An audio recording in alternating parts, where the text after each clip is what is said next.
Está no ar, Doutor São Paulo. Alô, iguais! Eis-me aqui, depois do jogo, São Paulo 2, Vitória 0. Iguais! Finalmente a bipolaridade... Eu não sei se a bipolaridade acabou ou se não acabou, mas finalmente ganhamos uma. O São Paulo estava precisando dessa vitória dentro do templo sagrado do Morumbi. Eu disse a vocês aqui, depois do jogo de sábado passado, que o São Paulo ia ter um período de calmaria na tabela. Era um período muito bom. Aliás, o doutor Pimenta, que está aqui, ó, o doutor Pimenta aqui, Dr. Pimenta falou lá em www.doutorsaopaulo.com.br que eram 4 jogos perfeitamente ganháveis para o São Paulo. O São Paulo tinha aquele jogo plenamente ganhável no sábado, não é? Dentro de casa, contra o Atlético Paranaense, e depois tinha este jogo de hoje, né? Este jogo desta quarta-feira contra o time do Vitória, da Bahia, não é? E teria depois, no domingo, o Flamengo, mas em campo neutro, porque o jogo contra o Flamengo vai ser lá em Brasília, campo neutro, São Paulo tem torcida também lá. E tinha depois o Sport Clube do Recife, também no Templo Sagrado do Morumbi. Então eram 4 jogos para o São Paulo fazer 12 pontos. Campeonato brasileiro que vale 3 pontos... é campeonato assim que você, se ganhar 4 partidas seguidas, você sobe, vai pro topo da tabela. Tá aí o rival que ganhou o derby contra o time lá de Itaquera no domingo passado, o rival cresceu, tá lá, tá em segundo, porque ganhou alguns jogos seguidos. E o São Paulo poderia perfeitamente, nesse refresco da tabela, com jogos interessantes no Templo Sagrado do Morumbi, fazer 12 pontos e chegar lá pra cima. Mas o São Paulo deu vexame no sábado passado, não conseguiu ganhar dentro de casa, conseguiu perder do Atlético Paranaense dentro de casa. O Atlético Paranaense jogou nessa quarta-feira, estava perdendo a Ponte Preta. Não quero nem saber quanto foi, mas estava perdendo. Então o São Paulo hoje tinha que ganhar, era ganhar ou ganhar. Eu escrevi nas redes sociais logo pela manhã que o São Paulo não podia derrapar no templo, não tinha jeito, né? Se derrapasse hoje no templo, seria o fim do mundo. Mas não derrapou não, quase, mas não derrapou não. São Paulo veio de Denis, Bruno, Lugano, Maicon e Matheus Reis. A defesa que está jogando tradicionalmente, parece que faz 5 jogos já, que a defesa vem jogando com essa formação, uma linha de 4 na frente do goleiro. Depois no meio campo, os 5 de sempre, né? Quase sempre, com as baixas do passado, né? Porque El Paton, eu vou falar sobre isso, El Paton não quis pôr os titulares em campo, ninguém sabe por quê. Então João Schmidt e Thiago Mendes na frente da zaga, com Auro do lado direito, substituindo o Kelvin, Ítalo no meio fazendo a do Ganso, flutuando, porque o Ítalo não marca, e na esquerda o Centurion. Eu já falei aqui, o Paton, o que ele faz? Ele coloca no lugar do Ganso, como o São Paulo não tem o meio, no lugar do Ganso tinha que jogar o Lucas Fernandes. Aliás, o Lucas Fernandes se machucou hoje no treino e foi uma contusão gravíssima do Lucas Fernandes. O Lucas Fernandes teve um problema no ligamento do joelho e vai ter que ser operado. Vai ficar 5, 6 meses fora. É uma tristeza. Esse menino que vinha muito bem, que já tinha problema no ombro, eu já tinha me referido a isso. Hoje, ontem no treino, o menino se contundiu gravemente, vai ter que fazer uma operação. Mas o homem, o reserva natural do Ganso, seria o Lucas Fernandes. O Ganso tinha ido para a seleção, teria que jogar o Lucas Fernandes, mas ele preferiu o Ítalo, né? E ele gosta de jogar com um atacante que não marca. Quando o atacante não quer marcar, ele põe para jogar flutuando, né? Entre os 5 do meio do campo, que joga João Schmidt e Thiago Mendes plantados na frente da zaga, e uma linha de mais três assim, né, no meio campo, com alguém na ponta direita, que hoje foi o Auro, alguém na ponta esquerda, que hoje foi de novo o Centurion, e alguém que não marca, flutuando, para acompanhar o centroavante, que hoje era o Caleri, enfim, o Caleri, que passou por tantos problemas aí e voltou hoje. O Caleri voltou depois de longo e tenebroso inverno, e depois perdeu um amigo, ia jogar no sábado, mas perdeu o amigo, ficou sabendo no vestiário. O São Paulo liberou, viajou para a Argentina, e o Caleri foi para lá acompanhar os funerais do amigo, né? E voltou hoje o Caleri, graças a Deus, né? Então São Paulo veio com essa formação. E eu não concordei, sinceramente não concordei. Não concordei com essa formação, não. Porque Auro na ponta direita não vai, Paton. Auro na ponta direita não dá, Paton. Não dá mesmo. O Auro é lateral direito. Lateral direito de origem e dos bons. O Auro jogando ali pelo lado direito, na defesa, o Auro é ótimo. O Muricy inventou essa história de que o Auro não sabe defender, que o Auro só sabe atacar. E eu não acho isso, não. As últimas que o Auro jogou aí, como lateral direito, jogou bem, se defendeu bem e foi muito bem à frente. Mas o Auro engessado lá do lado direito não dá certo. Já foi tentado pelo próprio Muricy e El Paton Balsa já tentou o menino 3, 4 vezes no mesmo lugar. E o menino sai sempre no intervalo. Por quê? Porque não joga, não rende. Então, Paton, que seja essa a última vez da experiência do Auro na ponta direita. Ou o Auro fica na reserva do Bruno e entra quando puder lá na lateral direita. O Bruno anda sentindo muito, todo jogo sente também o Bruno, né? Bruno e Carlinhos sentem-se. Aquele Carlinhos, então, esse é o maior chinelinho da história do São Paulo. Esse homem não joga. Ganha bem, mas não joga. Quanto tempo não joga o tal de Carlinhos? Mas deixamos o Carlinhos de lado. Então deixa o Auro para entrar no lugar do Bruno. O Bruno anda sentindo, entra o Auro no lugar do Bruno.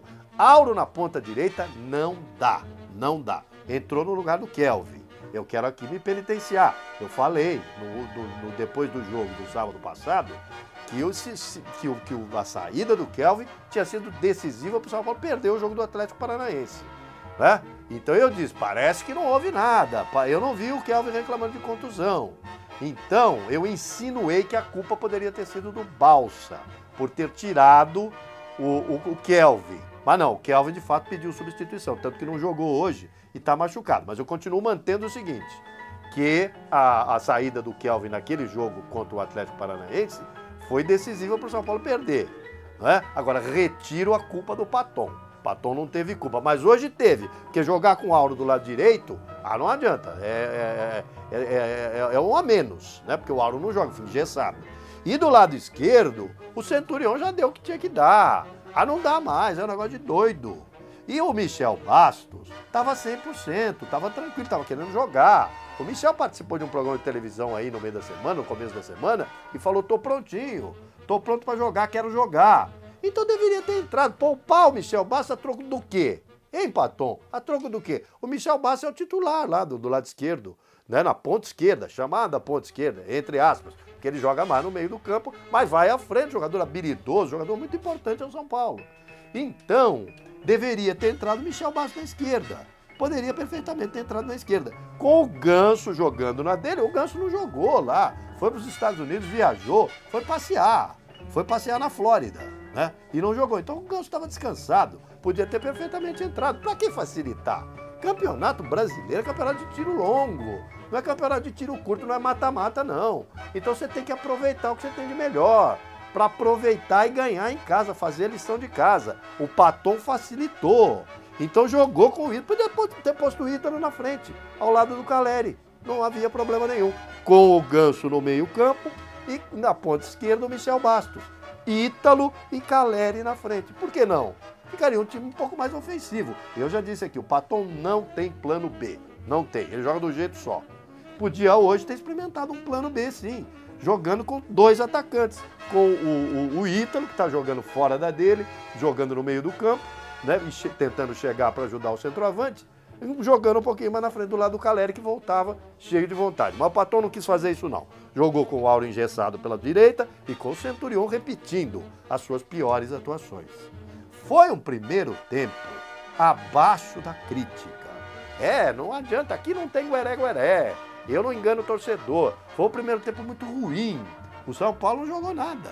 Começou o jogo, o Ítalo roubou uma bola, o goleiro saiu jogando mal, o Ítalo roubou, chutou, o goleiro defendeu, largou, no rebote, o Auro chutou e o goleiro pegou de novo. Foi só isso que o São Paulo fez, com 1 minuto de jogo. Aí, o time do Vitória foi para cima do São Paulo e teve 2 chances incríveis de gol. Uma com uma defesa excepcional do Denis, que defendeu de peito, mas que estava bem colocado, numa cabeçada queima-roupa, e uma segunda que o tal de Chiesa perdeu embaixo do gol, cabeceou para fora. Então, o time do Vitória poderia ter feito ali 1 ou 2-0. Não é, para o São Paulo não aproveitou aquela primeira chance, que foi um lance só, com uma rebatida do goleiro, e o Vitória teve 2 logo em seguida. Poderia ter aberto a contagem. Vitória veio jogando agressivamente e foi melhor do que o São Paulo durante todo o primeiro tempo. Aí houve aquele apagão, né? Aquele apagão lá no Morumbi, apagou tudo. Hein, Perfeito Haddad? Ê, São Paulo, hein? São Paulo tá virando um negócio de doido. Apagou tudo lá no Morumbi, né? Só quem tinha gerador próprio lá no Einstein, né? Tava aceso, o resto tava tudo apagado. Eu não sei o que aconteceu lá. Diz que houve uma explosão lá de um poste, de qualquer negócio lá e saiu, ficou sem energia.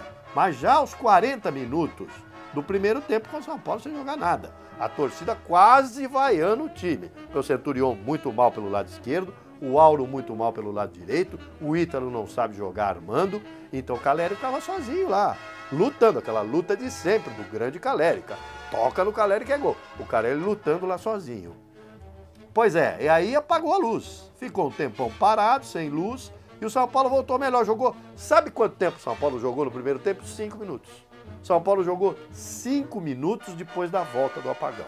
Eu não sei se o Paton chamou o time lá do lado, porque as câmeras não mostravam, estava tudo escuro, um breu. Mas eu não sei, talvez tenha chamado, não, vocês não estão jogando por quê? Então o time jogou 5 minutos, né? Jogou 5 minutos, dominou o Vitória durante apenas 5 minutos. O resto do jogo, no primeiro tempo, foi do Vitória. Veio o segundo tempo com a substituição, né? Ganso no lugar de Auro. Auro era um a menos no time do São Paulo. Então o que fez o Paton? Fez aquilo que deveria ter feito logo no começo do jogo. Passou o Ítalo para o lado direito para se associar ao Caleri, que jogava internado da grande área, e o Ganso foi armar no lugar do Ítalo. Né? Então foi assim. E, aos 15 minutos, ele colocou o Michel Bastos e tirou o Centurion, afinal. Né? Por que deixar o Michel Bastos no banco? Por que deixar o Ganso no banco? Ninguém entendeu. Então o Ganso entrou no intervalo, no lugar do Auro, e passou a jogar na meia cancha, na dele, e o Michel Bastos na dele na esquerda. Né? E o time de São Paulo melhorou muito. Então, a partir desses 15 minutos, quando o São Paulo esteve inteiro em campo, o São Paulo se acertou, passou a dominar o Vitória. Então aí eu comecei a ver a possibilidade de São Paulo ganhar o jogo. O São Paulo foi, dominou, com o João Schmidt outra vez fazendo uma grande partida. Thiago Mendes não brilhou muito, mas João Schmidt jogou muito. Maicon outra vez pontificou jogando demais. Lugano, eu repito, falei aqui no sábado passado, no jogo contra o próprio Atlético na derrota. O Lugano vinha crescer, e cresceu mesmo, hoje jogou muito. Né? E o Matheus Reis, também jogando bem, dando canto do recado lá pelo lado direito. Bruno vinha bem, mas no fim, aos 24, também saiu substituído porque sentiu. Bruno anda sentindo demais. E entrou o Caramelo. O Caramelo é um jogador insosso, né? Ele não tem as qualidades da água, né? Ele não tem cor, não tem gosto, ele... Enfim, eu não vou aqui falar das qualidades da água. A água é vida.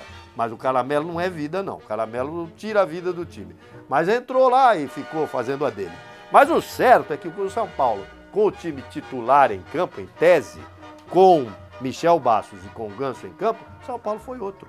São Paulo dominou o jogo, São Paulo foi à frente até que aos 31 minutos, num cruzamento excepcional do garoto Matheus Reis, que vem sendo criticado pela torcida, vem sendo criticado pela grande imprensa, num cruzamento perfeito do Matheus Reis do lado esquerdo. Matheus trocou bola com o Michel Bastos, entrou do lado esquerdo e cruzou. O Caleri é um centroavante, né? Gol do centroavante. O Caleri entrou no meio da pequena área e, de chapa, colocou a bola para o fundo do gol. Toca no Caleri que é gol. E o São Paulo, então, aos 31 minutos do segundo tempo, fez 1-0.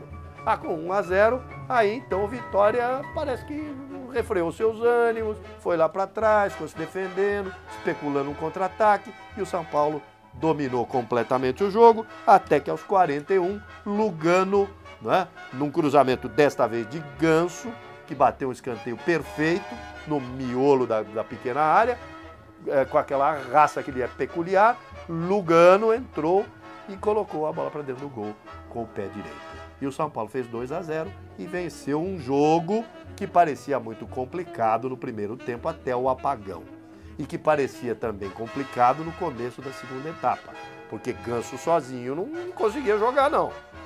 Foi depois da entrada do Michel Bastos que o São Paulo se assentou, o Michel caiu pelo lado esquerdo, o São Paulo armou aquela linha muito bem postada no meio do campo, com o Ganso sendo o maestro da orquestra, o Michel muito bem pelo lado esquerdo, fazendo uma boa dupla com o Matheus Reis, Caleri internado na área e o Ítalo lá perto dele. É ali que tem que jogar o Ítalo. Quando não puder jogar o Caleri, quando não puder jogar o Caleri, joga o Ítalo. Centroavante, o Ítalo é centroavante. Né? Mas ele cai ali pelo lado direito também, eles revezaram. O Caleri uma hora saía da área, outra hora saiu o Ítalo. Mas foi bem, gostei. Né? Gostei do intervalo em diante da atuação do Ítalo, que foi jogar ali pelo lado direito. Então, o São Paulo venceu por 2-0 de forma justa, pelo segundo tempo e depois das entradas dos jogadores titulares. Paton, eu quero dizer uma coisa a você aqui, preste bem atenção. O Campeonato Brasileiro é um dos campeonatos mais difíceis do mundo. Se você não usar o que você tem de bom, eu sei que vem aí a Copa Libertadores, que você quer todo mundo em forma, mas não tinha necessidade nenhuma do Michel Bastos ficar no banco, nenhuma necessidade. Michel tinha saído de contusão, mas já estava 100%. Ele mesmo declarou. E o próprio Ganso, o Ganso não jogou lá, o Ganso foi descansar na Flórida. Então o Ganso tinha que ter jogado esses 90 minutos. O Paton deu sopa pro azar. Se o São Paulo tomar 2 gols no primeiro tempo, adeus Viola. Não dava para virar no segundo tempo, não. Né? Então, quando o Paton corrigiu o erro, o São Paulo melhorou e ganhou o jogo por 2-0. Vamos aguardar que o São Paulo, no campo neutro, no domingo, contra o Flamengo, faça uma grande partida, jogando com o time titular. O São Paulo precisa jogar com o time titular. O São Paulo precisa pontuar. O São Paulo chegou agora um pouco mais perto e pontuando contra o Flamengo, vai ficar encostadinho nos líderes, lutando para chegar à zona da classificação para a Libertadores do próximo ano, entre os 4, e lutando também pelo título, se estiver naquela região. Então, Paton, abre os seus olhos, né? Coloque o time titular e vamos orar para que o São Paulo repita o segundo tempo, jogando contra o Flamengo, numa partida perfeitamente ganhável no próximo domingo em Brasília. Era isso que eu tinha a dizer. Depois do jogo, São Paulo 2, Vitória 0, no gelado Templo Sagrado do Morumbi, na noite de quarta-feira, nesta rodada em que os deuses da bola nos privilegiaram com mais uma vitória. Sejam todos felizes, tenham um resto de semana de congestionar o trânsito em Piracaia e paz, meus iguais. Eu te proponho, ó meu São Paulo, amar-te sempre assim.